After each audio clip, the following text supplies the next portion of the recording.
कुछ ही घंटों के बाद राहुल गांधी की बिहार यात्रा का आगाज होगा। बिहार यात्रा अब तक की सबसे बड़ी बिहार में यह यात्रा होगी राहुल गांधी की। इस यात्रा में क्या होने वाला है और क्यों इस यात्रा से कांग्रेस ने इतनी उम्मीदें पाली हुई है। 17 अगस्त से यात्रा का आगाज होगा, पूरा शेड्यूल आपको बताएंगे। मगर याद करिए, भारत जोड़ो यात्रा और फिर न्याय यात्रा, ये दोनों यात्रा राहुल गांधी की राजनीति को परिवर्तित करने वाली यात्रा। लोगों के बीच में राहुल गांधी का पहुंचना यात्रा को हिट कर गया।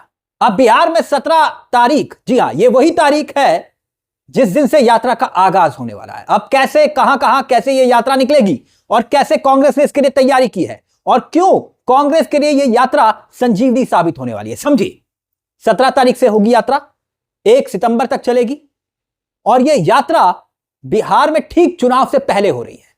38 में से 23 जिलों को यह यात्रा कवर करेगी, यानी कमोवेश अधिकांश बिहार के भीतर यह यात्रा तमाम जिलों को कवर करेगी। अब यह करंट कैसे पैदा करेगी वो समझिए। कितने ज्यादा कांग्रेसी इस यात्रा को लेकर उत्साहित हैं वो समझिए। मगर इससे पहले राहुल गांधी की वो तस्वीरें याद करिए जो राहुल गांधी के आह्वान पर समूचा इंडिया गठबंधन दिल्ली की सड़कों पर इकट्ठा हुआ था, हल्ला बोल हुआ था। चुनाव आयोग की तरफ सबने मिलकर, 300 से ज्यादा सांसदों ने मिलकर कूच किया था चुनाव आयोग की तरफ। तब राहुल गांधी ने वोट चोरी का जिक्र करते हुए इस यात्रा को निकाला था। लेकिन अब राहुल गांधी उस राज्य में जा रहे हैं जहां पर एसआईआर का मुद्दा पूरी तरह से गरमाया हुआ है, इसलिए यह यात्रा बहुत महत्वपूर्ण है। मगर यह शेड्यूल देखिए, शेड्यूल आपकी स्क्रीन पर है, जिसमें 17 तारीख से यात्रा का आगाज है, कुल मिलाकर 1 सितंबर तक। और 17 तारीख को रोहतास में सबसे पहले इस यात्रा का आगाज होगा, उसकी शुरुआत होगी। 18 अगस्त को कहां? औरंगाबाद। 19 को कहां? नालंदा। 20 तारीख को एक दिन का ब्रेक रहेगा, यह पहला ब्रेक होगा। और 21 अगस्त को शेखपुरा, लखीसराय में यात्रा होगी। और 22 तारीख को मुंगेर, भागलपुर में, और 23 तारीख को कटिहार। 24 अगस्त को यह यात्रा पहुंचेगी पूर्णिया और फिर उसके बाद अररिया। 25 तारीख को फिर यात्रा का ब्रेक रहेगा। 26 तारीख को यात्रा मधुबनी पहुंचेगी और फिर 27 तारीख को दरभंगा, मुजफ्फरपुर। 28 तारीख को यात्रा पहुंचेगी सीतामढ़ी, मोतिहारी।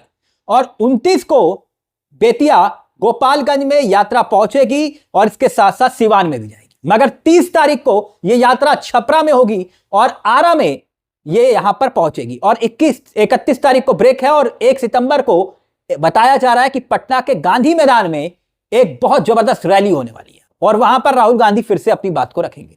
यानी इस दरमियान राहुल गांधी वोट चोरी का मुद्दा उठाएंगे, वोट अधिकार का मुद्दा उठाएंगे और 23 जिलों से इस यात्रा को निकालेंगे। 23 जिलों से जब यह यात्रा गुजरेगी तो गौर करिएगा, 50 विधानसभा सीटें यह यात्रा कवर करेगी, 50। अब ध्यान से सुनिएगा कि राहुल गांधी का प्लान क्या है। जिन 50 विधानसभा सीटों पर यह यात्रा निकलेगी, गुजरेगी, उनमें से 23 सीटें महागठबंधन ने 2020 के विधानसभा चुनाव में जीती थी, यानी यह जीती हुई वो सीटें हैं। और कांग्रेस की बात करें तो 50 में से 20 सीटें कांग्रेस यहां पर लड़ी थी, जिसमें से 8 सीटों पर ही जीत मिल पाई थी। और राहुल गांधी की इस यात्रा से कांग्रेस और महागठबंधन अब उम्मीदें क्यों पाले हुए हैं, क्यों उसे लग रहा है कि यह संजीवनी साबित हो सकती है यात्रा, अब वो भी समझिएगा। लेकिन उससे पहले लोकसभा चुनाव याद करिए, जनवरी 2024 में राहुल गांधी ने बिहार में 5 दिन भारत जोड़ो यात्रा, न्याय यात्रा निकाली, याद आया आपको। और तब उसके ठीक बाद लोकसभा के चुनाव होते हैं। 5 सीटों पर सासाराम, पूर्णिया, औरंगाबाद, कटिहार, किशनगंज महागठबंधन के खाते में आती है, महागठबंधन के।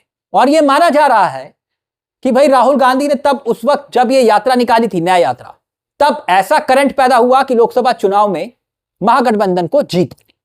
तब भी महागठबंधन ने विधानसभा की 30 सीटें इस विधानसभा में कुल मिलाकर आती हैं, जहां कांग्रेस सबसे ज्यादा फोकस कर रही है।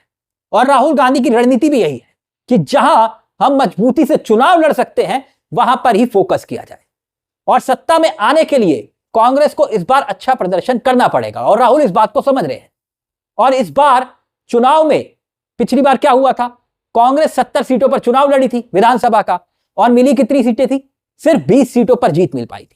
लेकिन इस बार राहुल गांधी की कोशिश यह है कि 50 सीटों पर वो घूमेंगे, माहौल बनाएंगे और आधी सीटें, 23 सीटें वो पिछली बार विधानसभा चुनाव में जीते थे। मगर इस बार कोशिश यह रहेगी कि 50 सीटों को कवर करें और 35 से 40 सीटें अगर कांग्रेस जीत जाती है तो फिर तेजस्वी यादव की ताजपोशी पक्की है, क्योंकि इसका फायदा, इस यात्रा का फायदा तो इंडिया गठबंधन है उसी को होगा ना।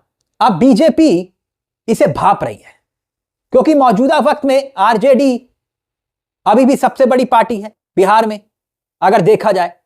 भले ही तेजस्वी यादव उस वक्त मुख्यमंत्री के तौर पर सामने प्रोजेक्ट नहीं हुए थे, मगर पिछली बार विधानसभा में सबसे बेहतर प्रदर्शन तेजस्वी की पार्टी ने किया था, लालू की पार्टी ने।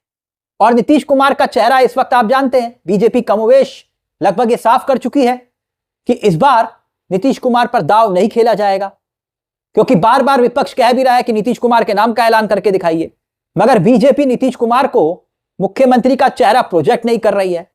अगर कर भी देगी तो हाल वही महाराष्ट्र की तरह होगा, एकनाथ शिंदे की तरह होगा। और ऐसे में बिहार में इस वक्त जो मुद्दा एसआईआर का छाया हुआ है, उसी मुद्दे को लेकर जनता के बीच पहुंचेंगे राहुल गांधी तथ्यों के साथ, वोट चोरी के मामले का।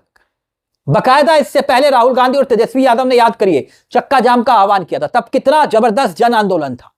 और तभी राहुल गांधी ने अपनी रणनीति का इजहार कर दिया था कि अब इस बार वो कांग्रेस को संजीवनी देंगे बिहार में। और लगातार चुनाव आयोग पर वो सवाल उठा रहे हैं, खड़े कर रहे हैं, एक के बाद एक खुलासे हो रहे हैं। अब याद करिए, कुछ घंटे पहले 124 साल की ममता देवी, एक महिला, वोटर लिस्ट में जब सामने आया 124 साल, बकायदा सांसदों ने टी शर्ट पहनकर विरोध किया। और खबर यह भी कि 65 लाख वोटर बिहार में इस बार वोटिंग लिस्ट से उनके नाम कट गए। मगर तेजस्वी यादव और हैरान करने वाला दावा कर देते हैं, यह कहते हुए कि भाई बिहार में गुजरात के लोगों के वोट बन रहे हैं। गुजरात के मतलब समझ रहे हैं ना। बकायदा तेजस्वी यादव ने एक ट्वीट किया और ट्वीट करके यह दावा किया, और वो ट्वीट भी आपकी स्क्रीन पर है। और ट्वीट में जिस शख्स का वो नाम ले रहे हैं उस पर गौर करिएगा, बीकू भाई। बीकू भाई कौन है? बीकू भाई है बिहार में बीजेपी के संगठन महामंत्री।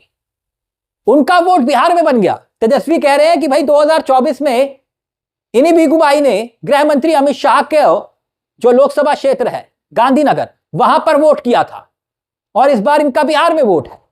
और तेजस्वी यादव तो एक दावा और कर रहे हैं, कह रहे हैं कि एक दो नहीं, लाखों ऐसे प्रकरण हैं, लगभग 3 लाख घर ऐसे हैं जिनके आगे हाउस नंबर 0 लिखा हुआ है। 0। आप बताइए, यह मजाक है क्या? वहीं जो विजय सिन्हा साहब है, डिप्टी सीएम, उनके तो 2-2 एपिक नंबर बताए जा रहे हैं, और बाकायदा अखबारों में वो खबरें छपी, वो देख भी लीजिए आप। मसला गंभीर है, इसलिए राहुल गांधी इस यात्रा को ठीक उस वक्त कर रहे हैं जब यह मुद्दा पूरी तरह से गर्म है।